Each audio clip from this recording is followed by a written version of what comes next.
All right, so it's a little after 10, so why don't we go ahead and get started. So welcome everyone to today's webinar. It's the next one in the SUNY Council on Writing series. Today's is titled Living with Uncertainty, Supporting Learning in a Dynamic World. In the first presentation that we had last week, we learned a little bit about what faculty members are doing as they start developing their curriculums as we move to this hybrid online high flex format. Today, we wanted to look at what institutions are doing to support students as we get ready to take this step into uncharted territory. We had some experience doing this as we started to, move to that online format in the spring, but we all kind of get a sense that the fall is going to be very different in terms of the way we approach things. We wanted to mirror a typical semester as much as we possibly can, knowing that we'll never fully recreate what we would have if we were face-to-face.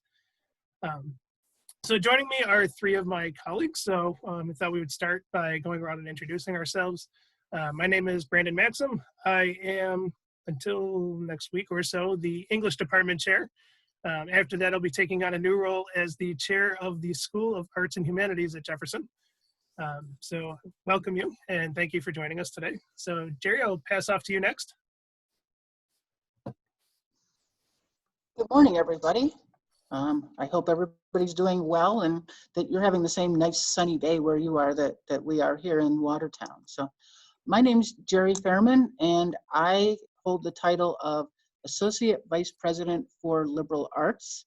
And so I oversee all of the people, programs, courses that sit in what we currently call our Liberal Arts Division. And as Brandon alluded to, and this might apply to some of your campuses as well, we are we're partway through our guided pathways implementation. And so as we hear the language schools here, that's a change that we are making effective our fall semester. And so I will actually be overseeing both our School of Arts and Humanities and our School of Education, Behavioral Sciences, and Public Service. So moving forward, which really is our previous liberal arts division.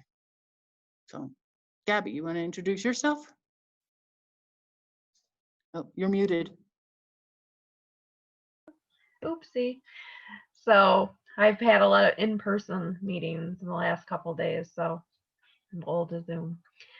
My name is Gabrielle Thompson. I'm the Director of Access and Opportunity Programs at Jefferson Community College. Basically, what I do is I oversee our host of grant programs. So that would be our TRIO, Student Support Services, our C-STEP program, our EOP program, and we also have a Liberty Partnership program that runs in the Watertown City School District that gives pathways for grades 5 through 12 into college or career. So that's to you, Christine. Hi, I'm Christine Pristash. I am an associate professor. No, wait, I always forget which one's better. Higher? No, assistant professor of English here at JCC. I'm also the co-facilitator for Guided Pathways, so I apologize if I get all Guided Pathways-y. I'm excited about it, so thanks for being here.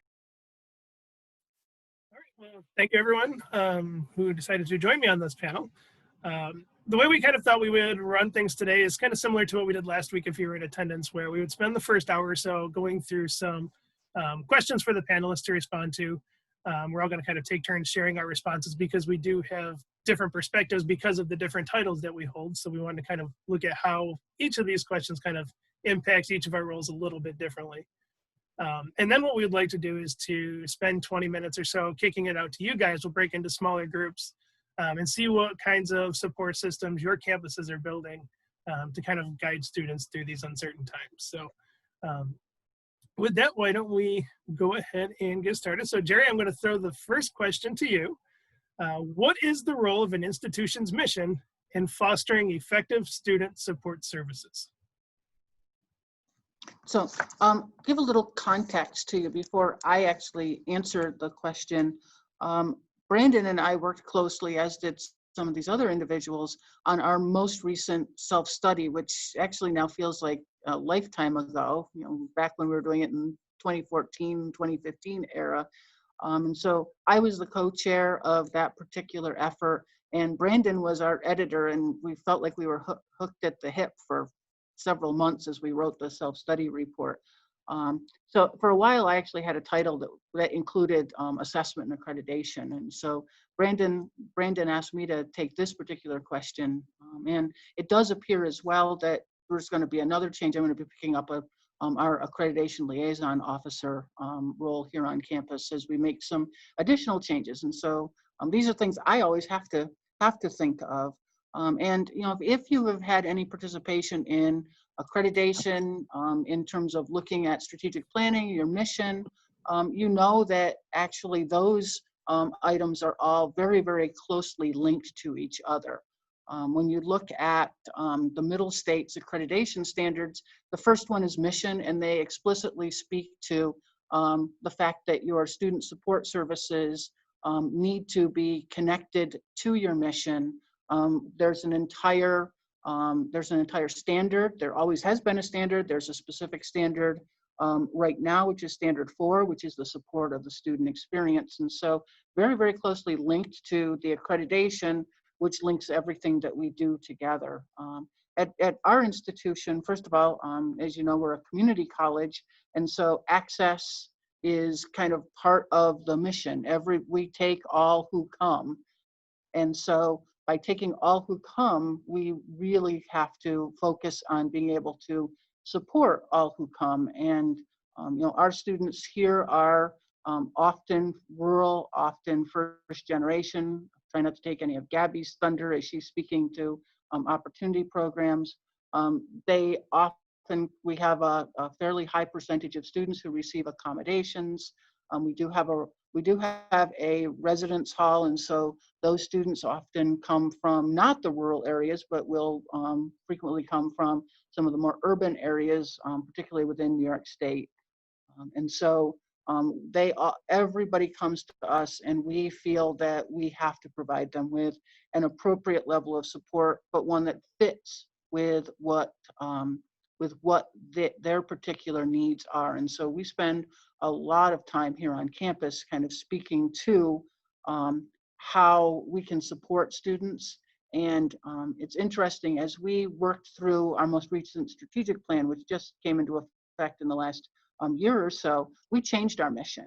And our mission now is probably the first mission in the college's history that everybody at the college should easily be able to remember, because our mission contains 3 words: educate, inspire, empower. And if that doesn't really speak to kind of that mission or that desire to provide effective student support so that we can properly educate, we can support the students, inspire them and empower them to move on, whether it's in a job or whether it's a transfer role that they may or may not have. With that, at our campus, we actually linked very closely our strategic plan as we're supposed to. And one of our strategic plan initiatives is actually enhancing the student experience. And so we intentionally linked student experience, student support, the mission together at this particular point in time, not probably at the time realizing certainly not at the time realizing we were going to have a pandemic, where the actual student support experience, I think, has been even magnified in everybody's kind of mind and consciousness, and you know, getting that mission of having the students meet their goals and meet their transfer needs and their employment needs.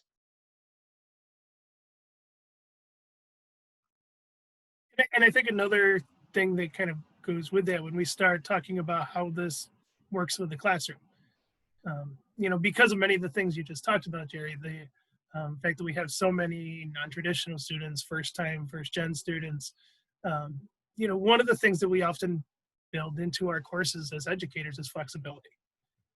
You know, community colleges by nature almost force us to be a little bit more flexible in some ways because of the different unique challenges each of our students are facing.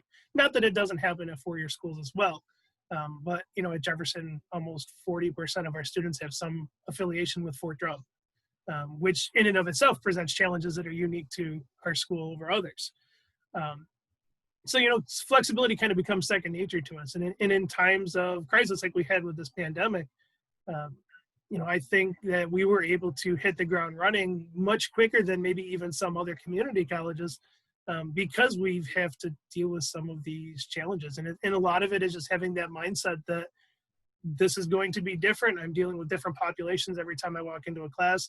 What can I do to maintain the same level of academic expectations, but build that flexibility in there so that if there are unique circumstances, that we can work collaboratively to find ways around it. And a lot of it has to do with those support services, which is why we also work so closely together on campus to try to help our students whenever we possibly can. Yeah, that's what I was gonna sort of chime in right before you said that. I was thinking what I really liked about this spring is how the faculty and staff really work together to support each other and to make sure that the students were reached out to, and we'll talk about that a little bit later. But yeah, I think there was a lot of discussion amongst people, and lots of email sending, and lots of C4S using our Starfish. If you guys have used Starfish before, it's the system where you can put notes. I think people really use that, and it goes back to our mission, especially as a community college, that we have to help students. Like in the spring, I'm sure many of you had students who had poor internet access or no internet access, and our IT was able to put up Wi-Fi hotspots around the campus, which I actually used a few times when I needed to get out of the house.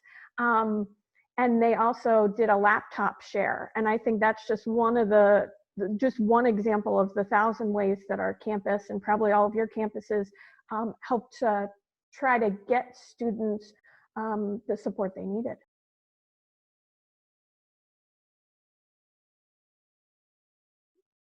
Gabby, anything you want to chime in with on that one?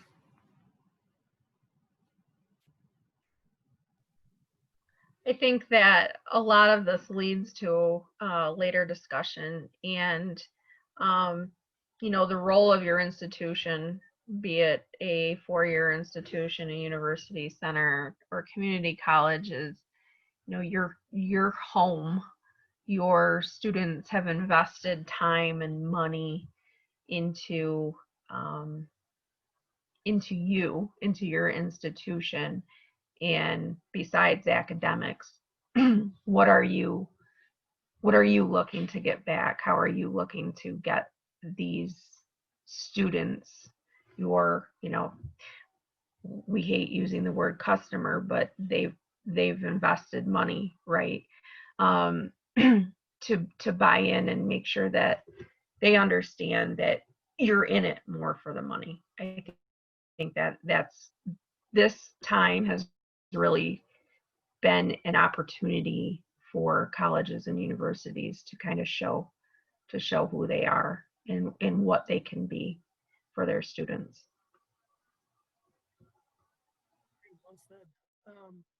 One of the challenges that we, I think, all realize and recognize that we're going to face this year is that, one, there's a lot of challenges our students are going to face, but the other is those challenges are going to be constantly changing.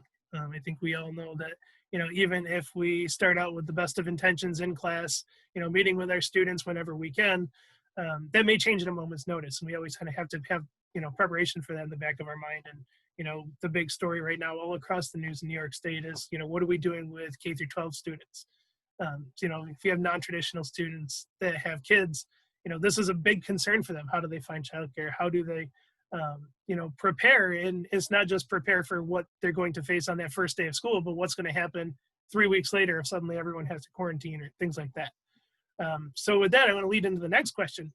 And I'll start with you, Christine. How do we support students with diverse and dynamic needs in an in-person, online, hybrid, high flex, kind of diverse environment where we're all doing slightly different things? Well, I think you've already used the word, and I hate to be obvious, but flexibility, I think, is the big key, and maybe some patience smattered in there. For us, it's built using what we already have. So we use, I don't know if anybody has used Ally. It's meant to, for like Blackboard, it can make sure that all your resources are accessible. And that's been really nice. Like at first it was, you know, a pain like anything new is. And then I just automatically do it with any Word document. And so for those students who need that kind of alternate way of either reading or seeing the information, they can get that. I think presenting your work multiple ways, which you guys may have talked about last week in the hybrid HiFlex. Unfortunately, I wasn't there. But being able to say something in writing and then put it in a video in a slightly different format, repeating yourself a lot in those Blackboards. So we're not trying to hide anything from students, and I don't think anybody intends to, but sometimes we're like, I'll keep it simple, I'll put it in one place. And students need that in a lot of places, because just like you would normally have it in your Blackboard course and then say it in class, if you only have it in one place and say it one time, they're probably going to miss it. So I think making sure that, you know, not everybody wants to watch a video, they might prefer to read, and not everybody can read a big chunk of text. I just saw on my Facebook feed a few days ago, I'm in an educators group, and they talked about the things that we should think about when formatting a Blackboard course. And I think that's really important. So not just, I'm guilty of it because I'm an English teacher and I just love it, but that big chunk of text that they just have to read and read and read and read, breaking that up. And those are things that are obvious, but we all are guilty of that, and how to make things more dynamic so students see what they need to see and get engaged more. There were little things like in my summer class, I had a partially synchronous class, and I used the time like I would normally, where instead of walking around from student to student, because it was a small class, luckily, I was able to say, okay, tell me what you did, put it in the chat, in a personal chat to me, and I will get you feedback. And it was just like being in the classroom. And so how do we recreate those things? I don't think it's impossible, but I think sometimes we just go, well, online is different, and we just do it a different way. And I think we can still hit those marks. Yeah. So anybody else have anything to say about that? I'm sure a lot. In the chat, I included a link that Jerry had actually sent out to us the morning after we had our initial conversation about the webinar. And it talks a lot about what first-year students want online learning to be. And that's sometimes a challenge, because we think we know what students want. You know, we know that the way that we've been doing things may work, it may not. But coming from a spring where students may assume that, you know, online learning or hybrid or HiFlex learning may be the same as what they experienced in the spring, which in some situations was an unmitigated disaster. You know, it's tough, because we're kind of trying to reset the bar in some ways, and it's going to take a lot of patience, like you said, that we need to be careful with how we approach things, and think about what it's like for the student that may have just come from a situation where a hybrid learning environment to them meant sending a picture of them doing their homework once a week to the teacher just to verify that they met the requirements without ever having to verify that they learned anything. And for students who are coming to college for the first time, who are just leaving these types of environments, they're pretty nervous. And it's going to take a lot of reassuring to convince them that you can still learn in this format. It's not going to be the same as what they experienced in high school. It's not going to be the same as what they experienced face-to-face before that in high school. But it is a model that, you know, it can be done. You know, Brandon, as I think about this a little bit, you know, we've done a lot of things, and Gabby can give a really, really long list of a number of different things that we did for student support, both that would connect this into actually kind of our next part of the topic. But, you know, Christine, you've talked about the Wi-Fi. We did technology loans to help our students who didn't necessarily have a computer. We also tried to share with students that in our local library system, which covers Jefferson, Lewis, St. Lawrence, and Oswego counties, that all but 2 of our local libraries actually opened up their Wi-Fi to anybody, so that you didn't have to have the library card, and you could sit in a parking lot in the street in front of the library and actually use Wi-Fi and have some access to Wi-Fi, because we are a kind of technology desert. At least a couple of us on here went much longer than most of the rest of the world before we were able to get access to broadband. I'm fortunate. I've had broadband now for maybe 10 years, but I think Gabby told me she's in the first couple of years of having first year of access to broadband. And Gabby, by the way, lives 5 minutes away from where I live. And not, where she's rural, it's not like so rural. She's, 15 minutes from the college. It's not that much of a trip. And so it doesn't take much to get away from that.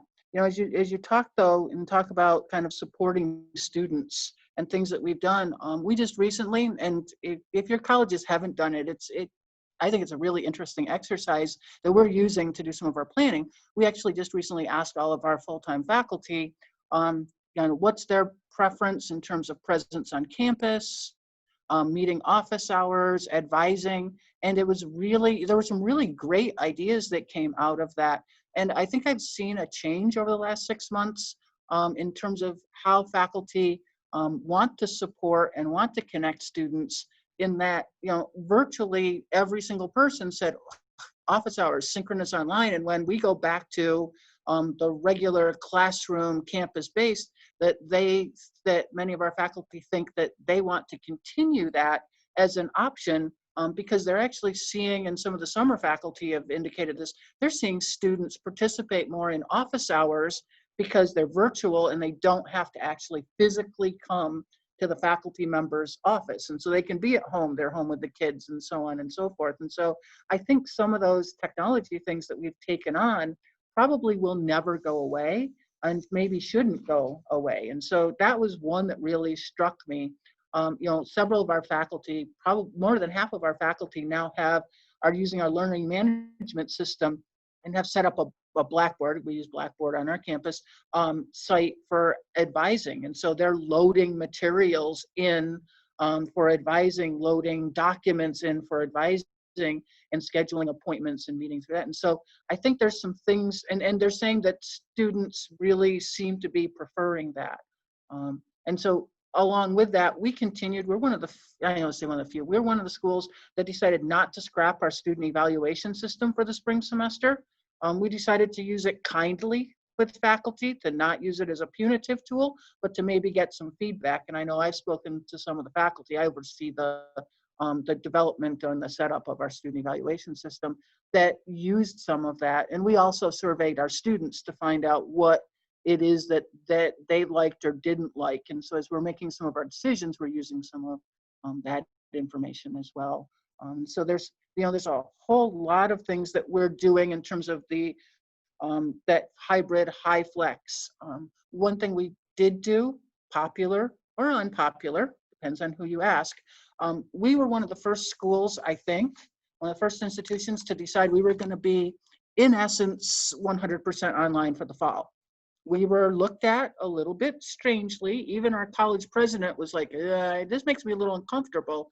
And we said, my co-leader of my co-AVP said, we think everybody's going to be with us, more so by the time we get to August, and maybe not in the SUNY system so much. I think the community colleges kind of did that in their own, kind of on their own schedule, but we're looking at the four-year colleges nationally kind of pull back, and we're seeing what's happening in some of the early opening schools. And so I think by doing that, we had a real concern that our students didn't really want online, that they hadn't necessarily had the best experience online in their minds.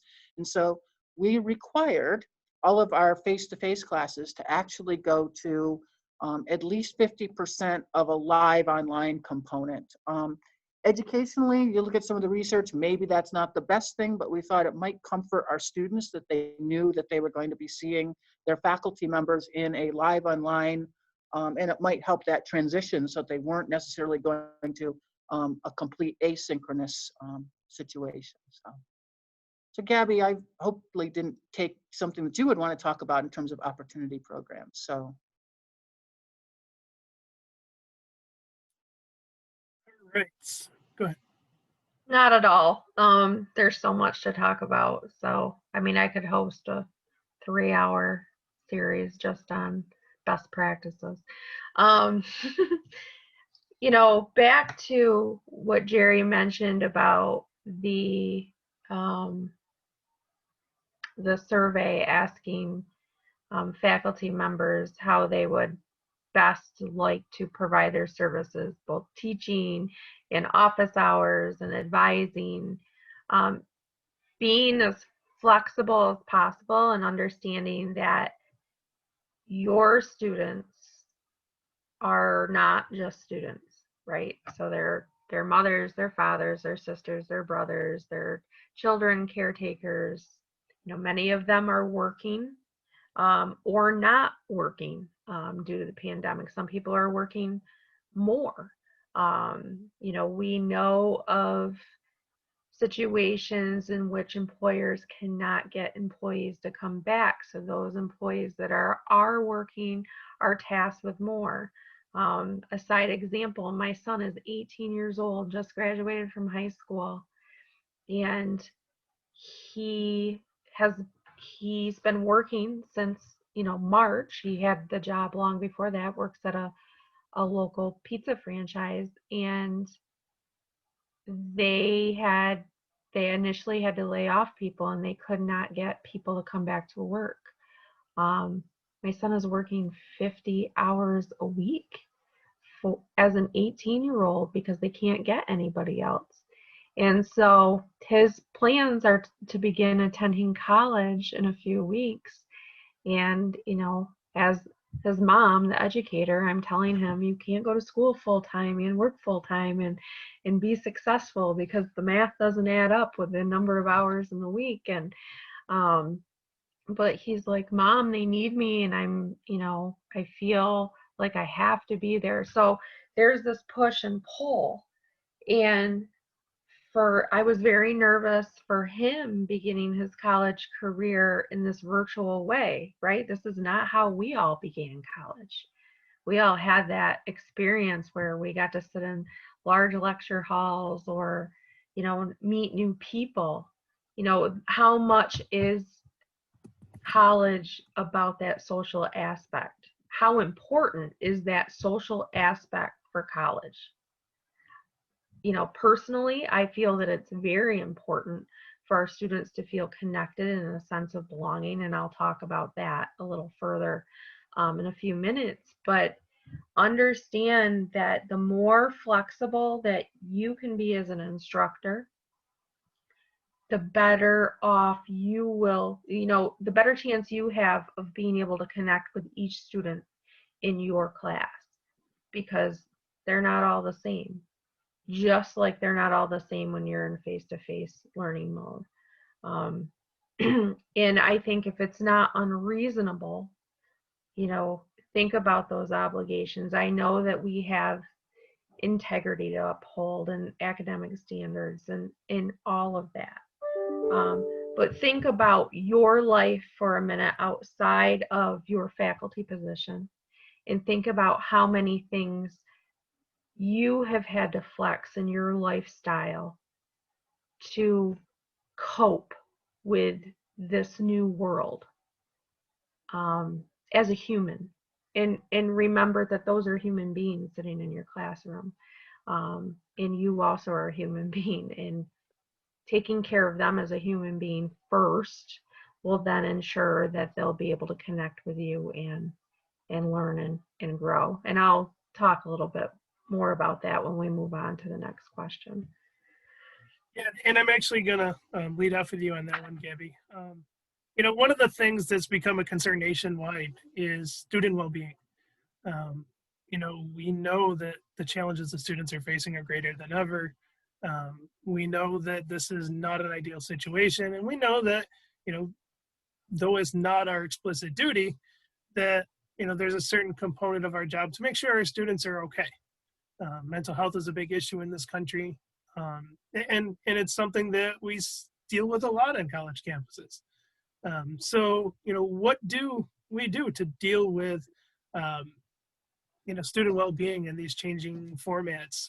And to kind of go along with that, one of the challenges that institutions are facing right now is how do we, they're kind of phrasing it in the way of how do we make sure students are getting their money's worth, but how do we create that same sense of community that we would have if everyone were here on campus?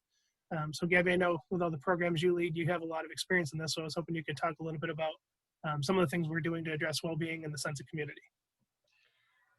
So, I come from a K-12 background, very strong K-12 background before I came to work in higher education, Brandon, 13 years ago. And when Brandon and I are in the same group.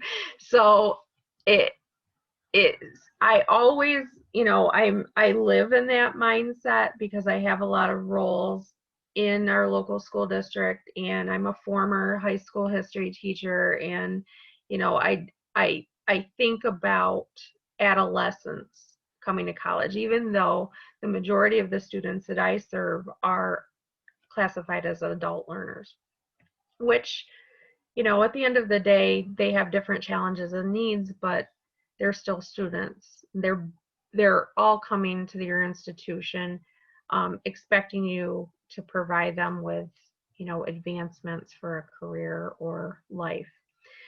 So when we dispersed campus in March, we essentially, I think back, it's been 5 months. It was a crazy time. We were all, scared, as I'm sure at your institutions, what's going to happen. We, literally gave our students an extended spring break. They got 2 weeks off, which essentially gave our faculty an extra week to get their stuff ready for this virtual learning. And it looked as different as every person that you have on campus, right? I don't think no two faculty members continued instruction in the same way.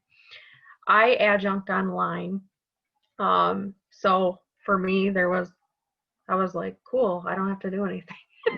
I was already there.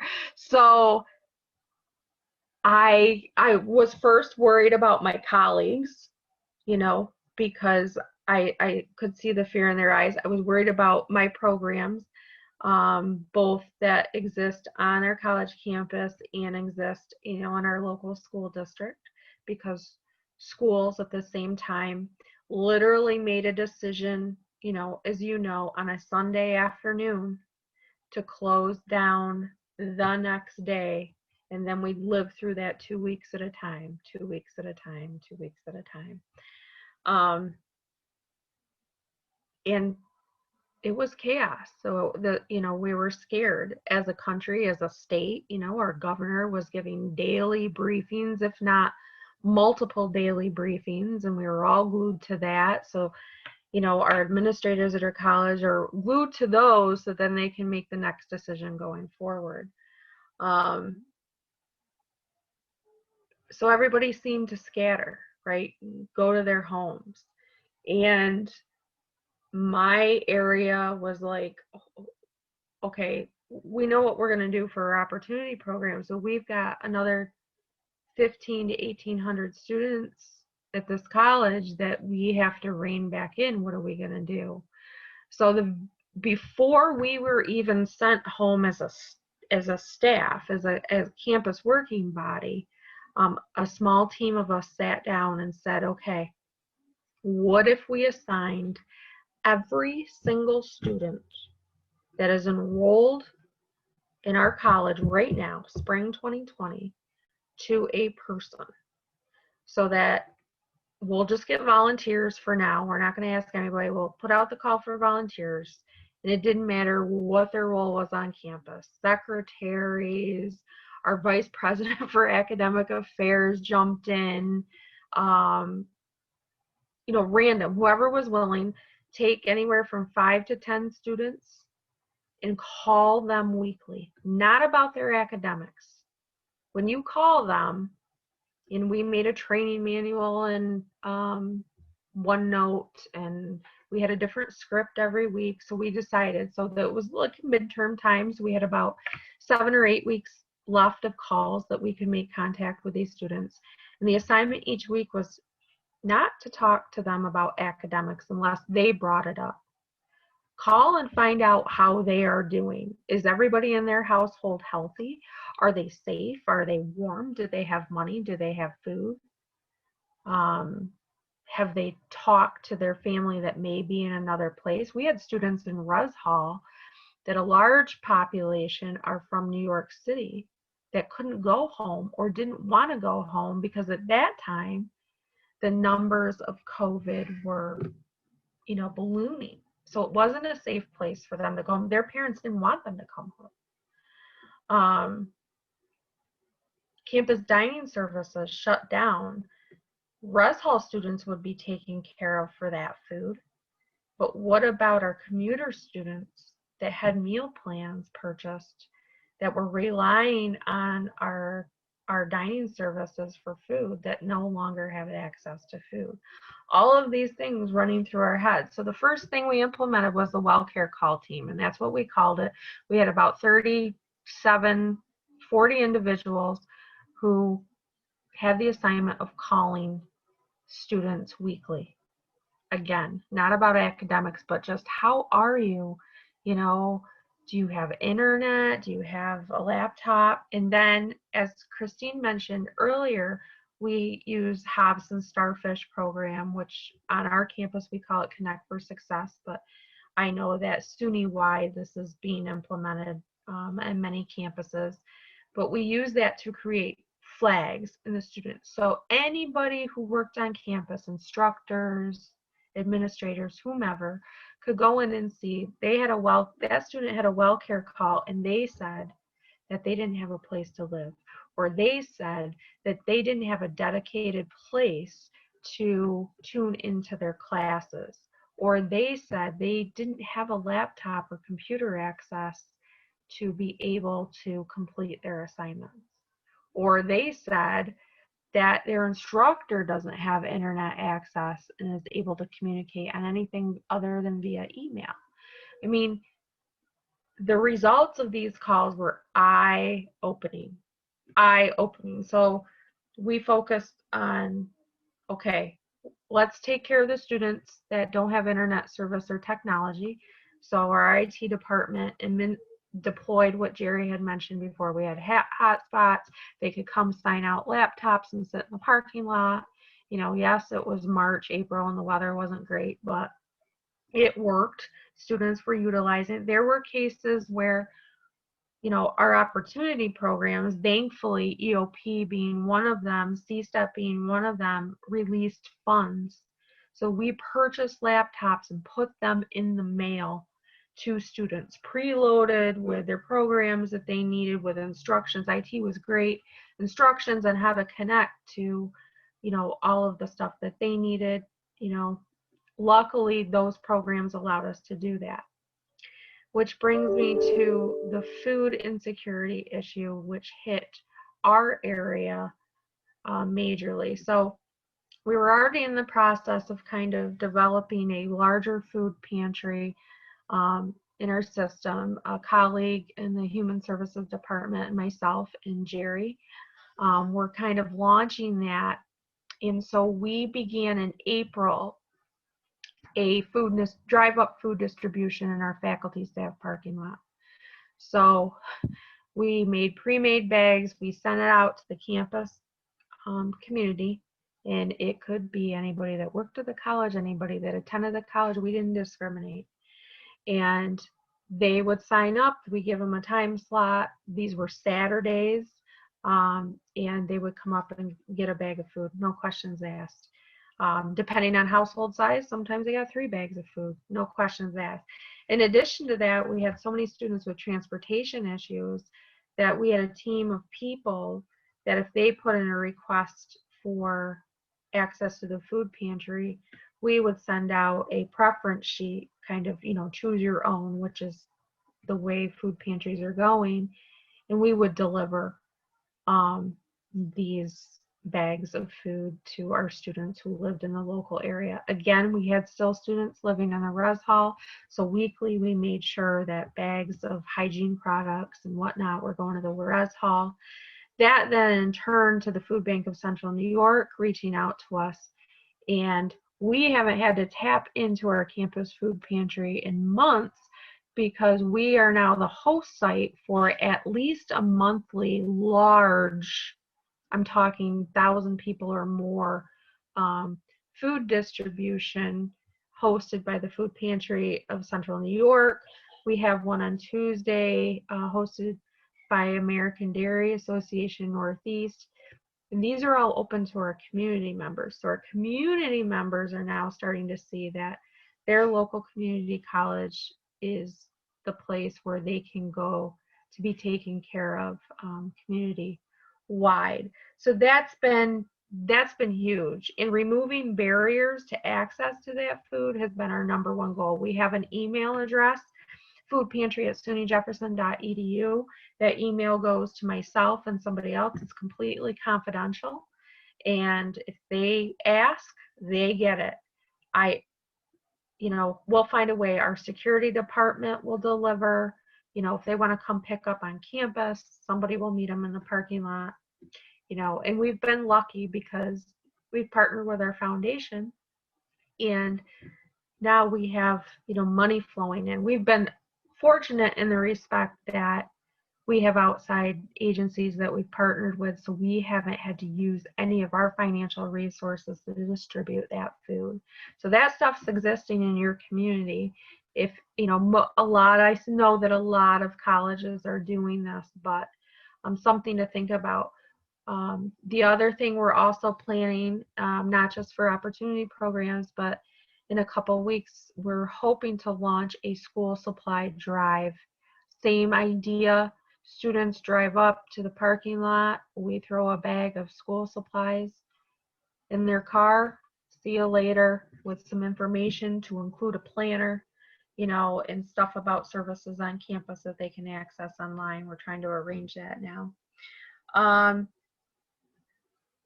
I also want to talk about your new incoming students. So, we addressed the needs of the students leaving in the pandemic in March, but we all have incoming freshman classes, right? Or we hope we do. And so those traditional orientations that we would have them on campus for a day or two, if you're a residential college, they come up and spend the night and then get embodied in this great experience, we can't do. At least we're not doing that. I can't speak for the campus as a whole, but something that we have done in opportunity programs is any of our new incoming students that have already signed up for incoming for opportunity programs before they got to college. So our summer bridge students, our summer EOP students, they all, actually today it's happening, they're mailing out welcome packages from Jefferson, from our opportunity programs to these students. That'll include anything that they need to know to get started, in addition to the orientation that'll take place virtually on the 25th. Just so that they know that we appreciate the fact that they've chosen to come to college during the pandemic. It's a big thing. So fostering that sense of community, making sure they know that we don't just, obviously we care about their success in school. My job is to support academics. But my job also is to make sure that these students who are marginalized because they're first generation, they're low income, they're students of disability, they are part of a racial minority group most of the time, that they feel a sense of belonging, and that somebody, a whole bunch of us on this campus, all of us on this campus care about them. So we try to convey that message by actions, right? You can say it all day long, just like you're going to get up in front of your class and give your lecture. You can say it all day long, but they need to see action. So demonstrating that with simple acts of kindness, and as you know, Amy Beth Wright mentioned, that sense of humanity needs to be there. They are human beings. We are human beings. How much better do we feel when we were able to walk back onto our campuses? You know, we want them to get to the point where they're going to come walk back onto our campus, and that's what we want, and make sure they're still there. So being flexible with our tutoring, you know, our professional tutoring that our services offers, having a room that's manned by a staff online at all times so that students can go in and ask questions. You know, hey, how do I get my books from the bookstore? Or, you know, how is this going to work now? And I was hoping to play soccer in the fall, and I heard that there's no athletics. You know, making sure that we stay informed of what's going on the campus.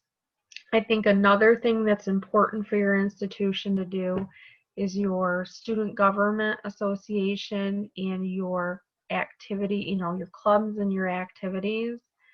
Make sure your students know that they are active and they are running. Those are great ways for them to socialize with others, because even though they may not be meeting on campus, you know, they may be meeting and doing other things. Our business club has been active all summer by coming to our food drives and helping out. That group of students is always present, and I know I can count on them. They're very active. You know, one of our very few clubs that I'm seeing that are doing things outside of the virtual world. So making sure your students are connected to those non-academic pieces and those supports that your campus, and maybe you don't know about them, maybe you do. Maybe this is the time to get to know about them, because they're a great resource for keeping your students connected, supporting them as human beings, giving them that social piece when they may feel so isolated. So I've done a whole lot of talking, and I'm going to shut up now. And I'll say, you know, when it comes to creating that sense of community, I think one of the first things that has to be done is we need to create a sense of community within our departments. You know, as soon as we found out we were going remote in March, one of the first things I did as department chair was I started doing an assessment of how much, you know, people had a level of comfort with going online. You know, half my department, they're great with online. I can throw them 27 classes and they'd probably be in their glory if they could all be online. And others had the thought of doing anything online was terrifying. So the first thing I did was I reached out to all of our adjuncts. I reached out to our full-time faculty and found out what people's level of comfort was. And I partnered those who were less comfortable with those who had a higher level of proficiency. And it created a sense of community. They leaned on each other all year long. I would randomly check in and I would ask, you know, if I had a full-timer working with 2 or 3 adjuncts, I'd be like, how are they doing? They're like, oh, they got it. Don't worry about it. And it made it a lot easier for me as a department chair because, you know, we have, you know, 8 full-time faculty members, but we have about 20 adjuncts. And when you throw in our edge instructors, that number pushes closer to 50. So that's a lot of checking in to do. And to have that sense of community that collectively we all worked together, we all figured it out, we all got through it. Not only did that make it easier for the faculty members to do their jobs, but it also kind of modeled that in a way that they could use for their students as well. I know a lot of instructors were kind of creating partner systems in their classes where, you know, if a student had never taken an online class, they would partner up with somebody who had taken several online classes and they're comfortable with it. Just to kind of be, you know, not to be the one to explain everything to them, but it could be another resource that they could rely on. You know, we all know that our students often feel more comfortable talking to one another than they do to us sometimes. So it was another way for them to get some of the answers that they needed without feeling that pressure to ask their professors all the time. So I think, you know, modeling that within the department also helped to model things with our students as well. Well, Brandon, kind of going off on that, you know, in my role as a leader, something that I've tried to do, I'm not always successful, life gets in the way, is, I made sure as a leader that I was communicating on at least a weekly basis with everybody who I supervise. Sometimes it was twice a week. I tried to make it no more than twice a week because we were getting inundated with emails from around campus of, hey, could you share this with the faculty? Could you share this with the people in your area? And I thought, oh my goodness, if I share every single one of these at the instant that it comes in, nobody's going to read anything. And so we kind of consciously collected things. And I worked with our secretarial staff to say, okay, these you send out because they'll listen to you, that they'll listen to you or they'll read this from you, and they kind of expect that I'm going to give this kind of an update. So we were kind of consciously doing some of that. And those emails, we kind of decided on some information. I saw the question that talked about involving adjuncts. Do the adjuncts need this particular bit of information? The adjuncts were always on at least one email from me every week. And one of the things our college did that involved everybody is every single week, I think during the spring semester, it hasn't been as frequent in the summer, our college president hosted a town hall, and everybody, adjuncts, full-time, everybody was invited. And so there'd be kind of updates and opportunity to ask questions. Probably the best part of the town halls earlier on in particular, where people, they started them 15 minutes early, that you could get in 15 minutes early. People were like talking to each other. It's like, wow, humans that aren't living in my house. And so there was a lot of like just general chit chat of how are you doing and so on and so forth. Those honestly have taken on a little less happy tone as we've had some budgetary challenges and just that meat of trying to get back to campus and what does that look like and how are we going to do this? And so they've become a little less fun at the beginning, but you still see a little bit of that. One of the things that Gabby in particular didn't mention, and I wanted to make sure that I covered it.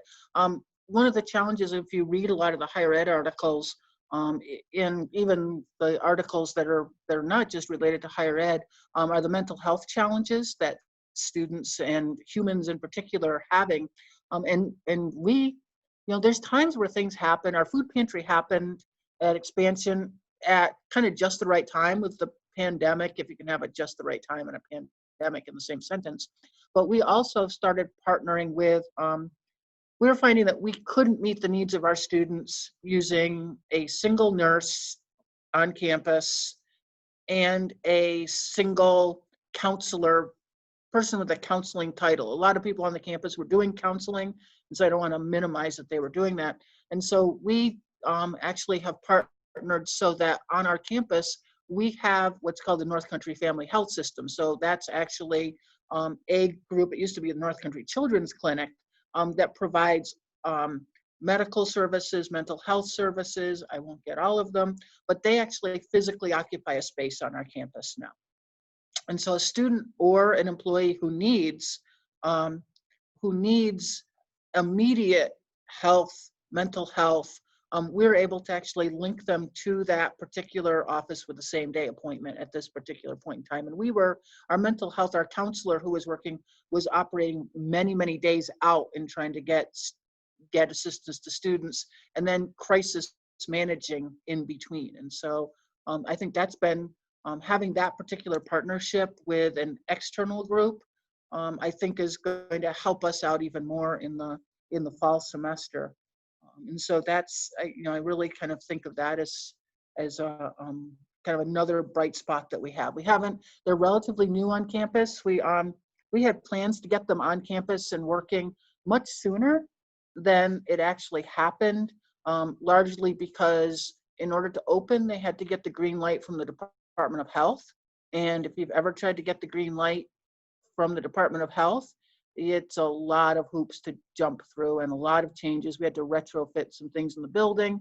And then just as we were getting ready to do this, COVID hit, and then the ventilation system had to be, there were some additional issues in terms of ventilation system and COVID planning. And so it took a while, but I think they're up and running. They serve both the community and our community. And so I think that'll be nice for us. They have much more expanded hours than we were able to actually have. And so So that's, those are kind of a couple of other things. We're talking, Brandon talked about earlier the challenges with the public schools.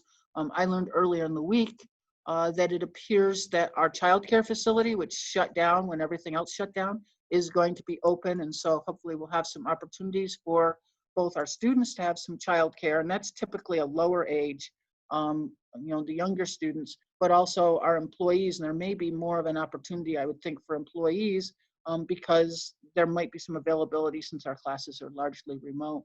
And then we have had contact from our local YMCA that would like to partner with us, possibly use some space, talk in terms of providing school-age childcare, which our local Y is exploring to expand what they're doing, since most of our schools are going on some sort of a hybrid model at this particular point in time. And I'm not familiar with your areas to know, but no two schools of ours have picked the same hybrid plan. So Monday, Tuesday, Thursday, Friday, Monday, Thursday, Tuesday, Friday, mornings. Some bring kids back in stages. Going to school once every 3 days, so that your child goes to school 6 days in the month of September, or even, the school district that Gabby's affiliated with, all 5 days, all kids. And so there's this real childcare issue, and so the Y has actually reached us. And I expect that because of these challenges, that the mental health aspect will definitely be a significant challenge, especially in those first few weeks of the semester. And we have what we call a CARES team here on campus. CARE, I'm not going to get the right, I would say care and respect for every student, but that's not right. But it's close enough. That team we have a form we can fill out if there's a concern about a student, and that team used to meet once, maybe twice a week. And during the pandemic time, they were meeting and triaging things generally within 5 or 6 hours of when they came in, often sooner than that. And so there was much more of a heightened, let's use this and let's triage and let's get the help to the students as soon as we possibly can. So. All right. So I think instead of going to the fourth question that we had, I'd like to switch gears a little bit and open it up for questions and answers. I was going to do a small group activity, but I think we're a small enough group that we can kind of talk collectively. So I think that would make more sense. So what questions do you guys have for us? What can we do to help you out? What are some challenges that your institutions are facing? I just wanted to say this is the ideas, the practices that you're sharing were phenomenal. I've been busily taking notes, especially some of the approaches, the practical humanizing practically that Gabrielle was sharing were tremendously inspiring. I was just sitting there thinking, how do we can reconstruct the classroom to some extent, but how do we reconstruct the university? And because that reconstruction was not expected in the middle of spring, it is expected now. I don't think our students are gonna be okay with any haphazard or slapped together kind of rickety system in fall. And so I just wanted to say thank you so much. There were so many ideas, but I don't know beyond my own classrooms how am I going to contribute, because I'm only a faculty member.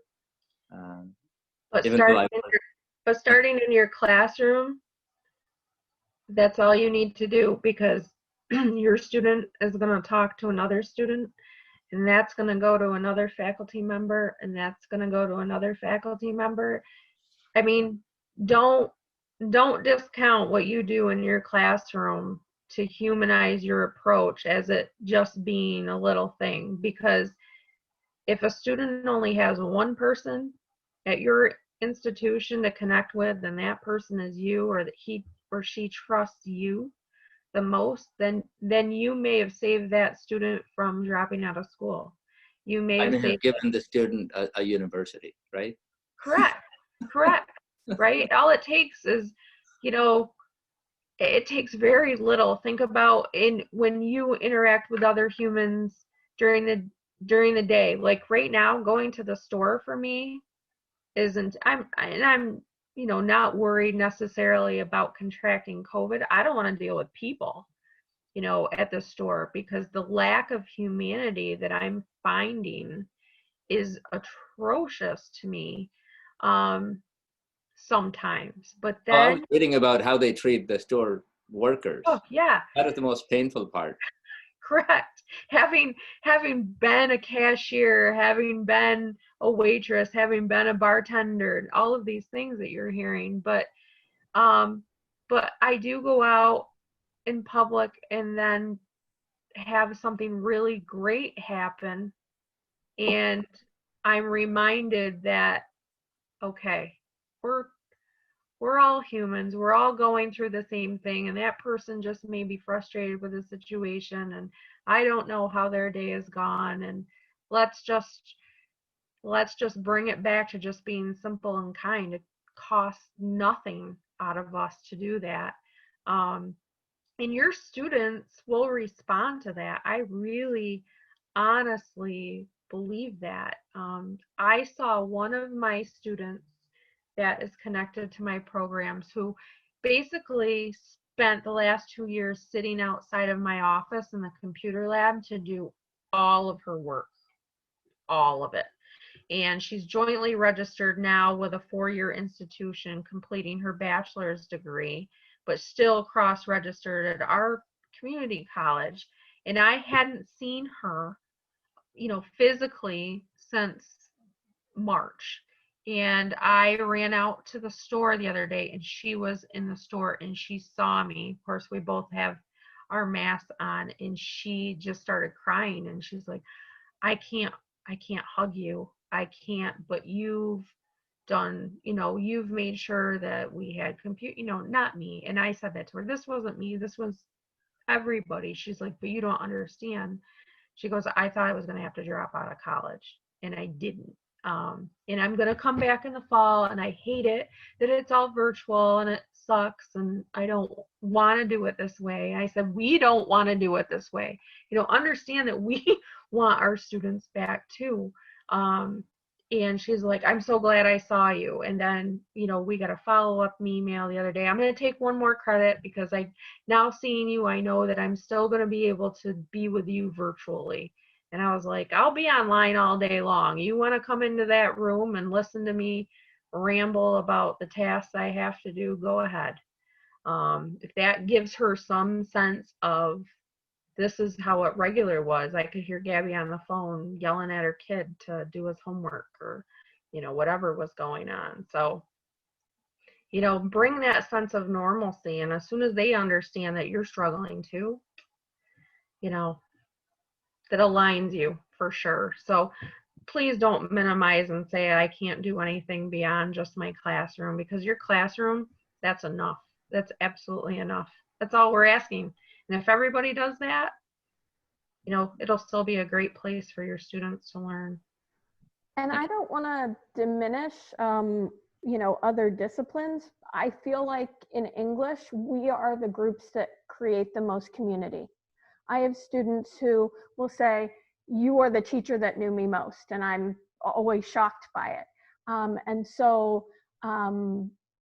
you doing those things to, again, create that sense of community by, like, so I'm teaching a Britlet 1, so the old stuff. And I usually in the class, I have them try rewriting like Chaucer or something, you know, which is a challenge in and of itself, but to a modern dialect.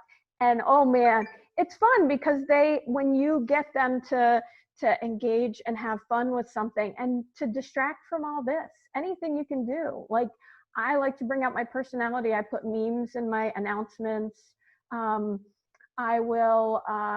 I put smiley faces everywhere because, you know, number 4, that communication part, I can sound really mean in a way that I don't want to. And in a person, I sound very light and airy. And so being able to recreate that anyway, I absolutely think we can do a lot as as writing faculty.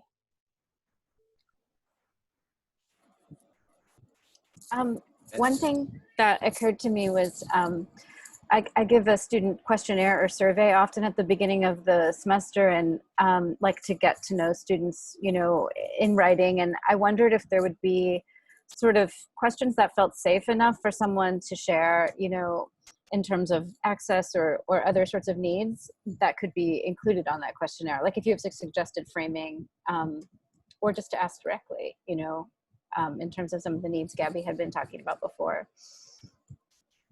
So for a long time, I've shared, I've put a questionnaire in my class, and I ask them, it's a silly phrasing, but I'm like, something like, what will keep you from being the best possible student ever in this semester? And I mention, you know, family obligations, you know, work, etc. And they'll tell me like their crazy schedules, or that they have 3 kids. And so that might be a broad way to do that without identifying specific things that they might be uncomfortable sharing.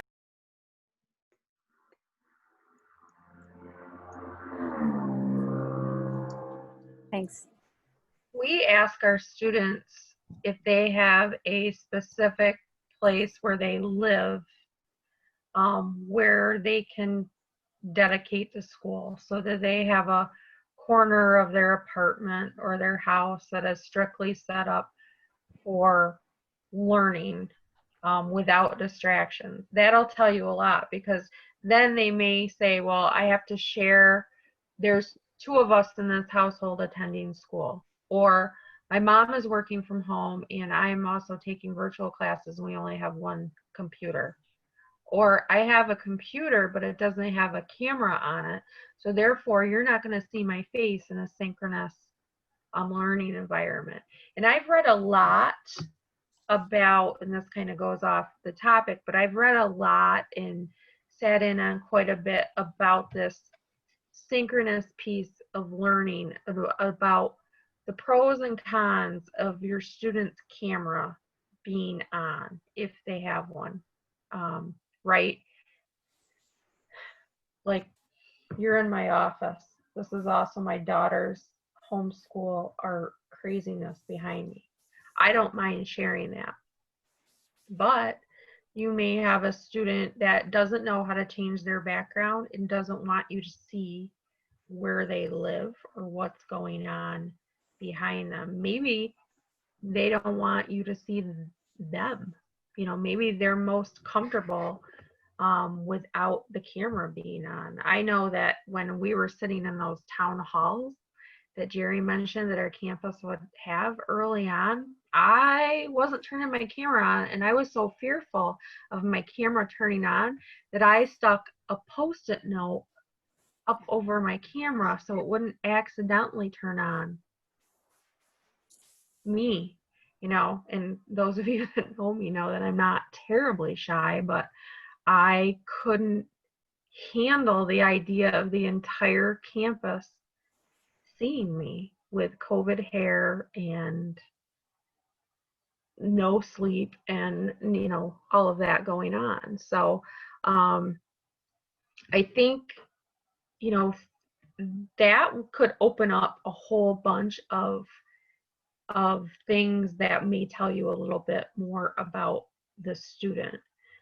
Without you prodding with very specific questions, that sort of thing. We also ask in our opportunity programs, do you have someone in your household who is supportive of you going to school? I'm not talking about financially supportive. We're talking about, do you have somebody in your household who is fully behind you making this a priority in your life? Because, you know, there's different philosophies about post-secondary education out there, especially right now. You know, if you look at the unemployment rates for those who hold bachelor's or higher degrees versus those that have backgrounds in trades, you know, I should have been a welder.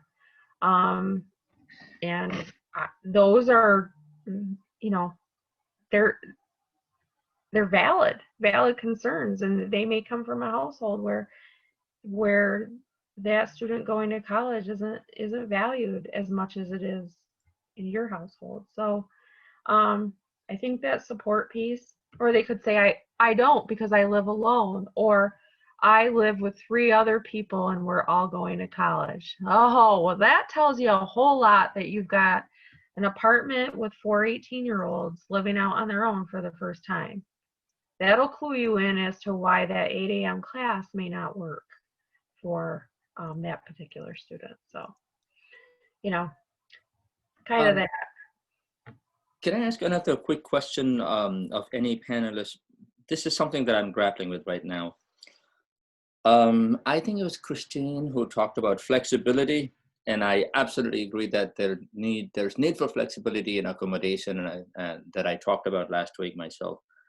But flexibility can also potentially lead to confusion, because structure seems more necessary paradoxically, while flexibility also seems more necessary. So how can we have more of 2 opposites? Is the thing that I'm grappling with now. Just as a quick example, my son, who is 12, and my daughter, who's 10, had the opposite experience in spring. My son had this teacher who organized the week by having 1 meeting time a week, which was not permitted by his school district. He says, let them fire me, but I'm going to talk to my kids. My daughter's teacher, who was the best teacher I'd ever seen for our kids in their lifetime, his teaching just collapsed because he seemed to believe that teaching is giving work and going home.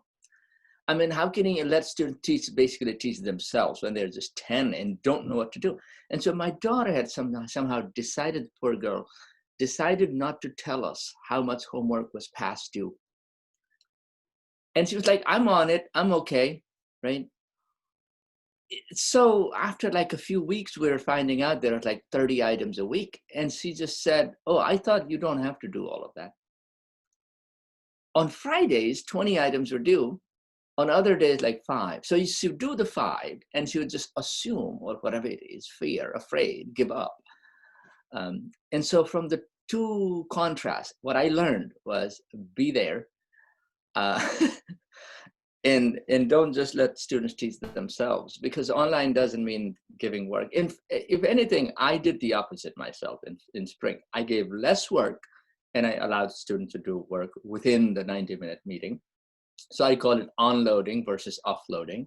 Having seen what my daughter went through, I was like, okay, let's unload as much as we can. So when you go away from my class, you're not thinking too much about it. Students are happy. I'd never gotten student feedback as good as that in my lifetime, like 27 years of teaching. So am I pushing too hard on the structure in terms of like, give them a time, at least a virtual time and a virtual space for them to meet? Or flexibility, of course, I'm going to record the sessions and make them available. Of course, I'm going to allow students to not meet the deadlines, and then, talk to me about when and how they can do that. So is there any risk leaning toward my son's teacher style in fall? Or the way that I try to manage the half of my spring semester? Do you see any risk in me trying to go that direction and say, I'm going to provide more structure than allow as much flexibility as necessary? What is your observation? I felt very strongly about the lack of structure. Yeah, and I think that was a big challenge for a lot of students, was they didn't know what to expect. And then all of a sudden, when the work did come, there was so little guidance along the way that it very much felt like that. Let's just, do what you can with it, and we'll hope for the best. One of the things I do like about the way our courses are going to be set up for fall is there is that synchronous component, because I think for a lot of students, what they're struggling with the most is the normalcy of going to school. That structure will, even if, is not exactly the same, is not as effective, it's that sense of normalcy and being there and hearing things from someone who, has a background in that topic and can guide them in the right direction. One of the challenges that I often struggled with is, it is very much that, should students show their face? Because, as an educator, the one way that I know if a student understands it or not is by reading their facial expressions. If a student is confused, you can see it on their face immediately. And that's a challenge, even in this synchronous environment. So I do think it works because it does give students that ability to ask questions. The way I would set my classes up, I did this summer and it worked really well, it was a 3-hour class that met 4 days a week because we did the class in 4 weeks. So what I would do is I would spend about 45 minutes with them online, teaching them the skills that they would need to know for that particular day. Then I would send them off for an hour and class would officially be over. And I would send them off for about 45 minutes to do their work. And that was their assignment. Go work on something related to the next essay, the readings that we're talking about, something related to the course. And then I would pop back on about 45 minutes later for students to come on individually and ask me questions. And a lot of them got in the habit where they were tentative at first, but once they did it once or twice, they really enjoyed it and it worked well for them because they got the structure of a regular class, but they also got the individualized support that they needed as well. Yeah, and to go off of that, I had my own summer class and I did something similar. I honestly think that what you have in mind sounds perfect. I think structure, absolutely, and keep it as simple as possible. Keep it as consistent as possible. Mm-hmm. If you have this due Tuesday and this due Thursday, keep it that way. I think you're right on point with that. And there are little things that you can try. Like I did the same thing. I would be on for an hour and a half, and then right after I would say, okay, if you want to meet with me, just stick around. And they would sort of mill around just like they would at the end of a class. And it worked really nicely. And I had a student she was my 97% student, and she was there every day asking questions. And it was really nice. And I think that's the part that flexibility doesn't need to mean haphazard or chaotic.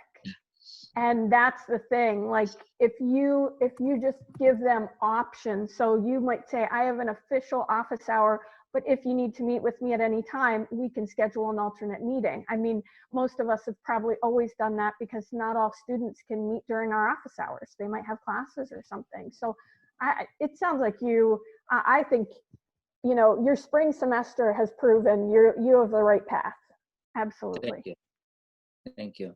Maybe start with structure, allow flexibility as needed, rather than start with complete flexibility and then start building structures. I don't think that works in architecture or teaching. This is going to be the administrator in me coming out, so I apologize talking to a group of faculty. One of the things we heard loud and clear from those calls that Gabby referred to was the faculty everybody doing different things. The email, the one person using Zoom, another person using Collaborate connected to Blackboard, another person using only, we had one person that was going to use the mail. Some people used Blackboard, some people didn't use Blackboard. How do I get this information? So we exerted a little bit of structure ourselves, and we're, I'm going to say asking, sort of requiring. We don't really have any way to go in and monitor every single person. So it's kind of a really firm ask that everybody post an announcement in Blackboard. Everybody has a Blackboard site that explains to students how the class is going to work, what they're doing, and then use Blackboard itself as the launch pad. If you use Zoom, if you use Collaborate, if you use, I call it the third party, the textbook resources, in math, they use My Math Lab, et cetera, so that there's kind of a common place for students to go and get some information so that everybody knows, okay, I should be going here. And in there, we ask the faculty to make sure that minimally, if you don't use Blackboard for anything else, minimally fill in the contact information page and make sure that you have some form of the course outline. Ideally, as we get further on, hopefully the syllabus, if that's more than just the course outline piece, so that we can kind of launch the students in the same place. And through that survey we talked about, I learned that a lot of our faculty actually have their own Blackboard site for advising. And some of them said to me, they know how to use Blackboard for this. And so now I'm going to move to this particular piece. And so putting some, for us, we're small enough to put some campus-wide structure in for the students. And I think that I'm hoping they'll be more comfortable with the different pedagogies, the different approaches faculty use in their classes if they see that they're coming in. And the analogy I used is when we were on campus, everybody drove onto campus pretty much using the same road. They walked into a classroom building, but that classroom building and what happened in that classroom could be vastly different. And so Blackboard is the road into their class.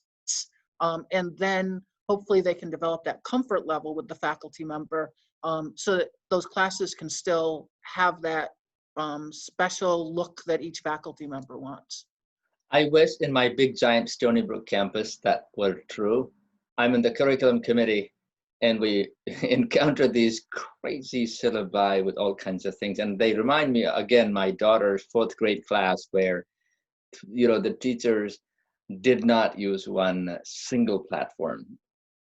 We didn't know what was coming through the Remind app, what was coming through the emails. So I don't know whether to follow the principal or the teacher. That is another, you know, flexibility completely gone awry, which is a student has 4 teachers and the 4 teachers are trying to drag them in different directions. Awful. So thanks. That's wonderful. I think you should keep doing more of that. You know, I'm sensitive to that because I came out of the classroom for 21 years, that I want to be careful not to tell a faculty member how they have to teach their class, but to what level. But the road leading to campus, that metaphor is spot on. And like another example of just being flexible would be, I actually stole this from Mike Avery. On my screen, he's in the middle. He does a 24-hour grace period. And I've always been very like, if it's late, boom.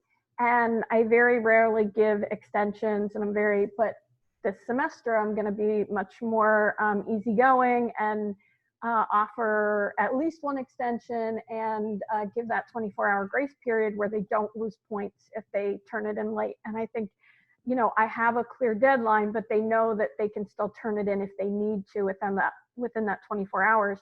And then that gives me, I actually was talking with another colleague, Cynthia Lonsberry, in the social sciences, and she said she's going to be doing that. And then she can remind students because we're doing a lot of synchronous classes. So she has that other place where she can remind them in person, which is nice. You mentioned the grace period that I use. It's funny, I do have a 24-hour grace period on all my due dates, and I put that in the syllabus and I remind them many times of that. And it's funny, after about the first or second due date, they just treat the grace day. Some of the students treat the grace period as if it's the real due date. So, but fortunately, it doesn't cause too many problems. And that way, if they do complain about losing some points for lateness, I can say, well, there was a grace period. You know, there was a grace period, no matter how they treat it. So, but it does work pretty well. Well, and the other idea I got from Cynthia was to put in a note that says, if you repeatedly miss deadlines or are late to assignments, I will require you to make a meeting with me so we can figure out why you're consistently late and how to make a plan to avoid that in the future. I add a little tweak to the grace period. I say, if you need an extra day or 2, do not hesitate to let me know. That's the language in the syllabus. And that's if good. They come talk to me and want that, you know, and that serves as a commitment making opportunity. We are just about out of time, so I want to thank everyone for joining us today, and thank you again to the fellow panelists for joining me.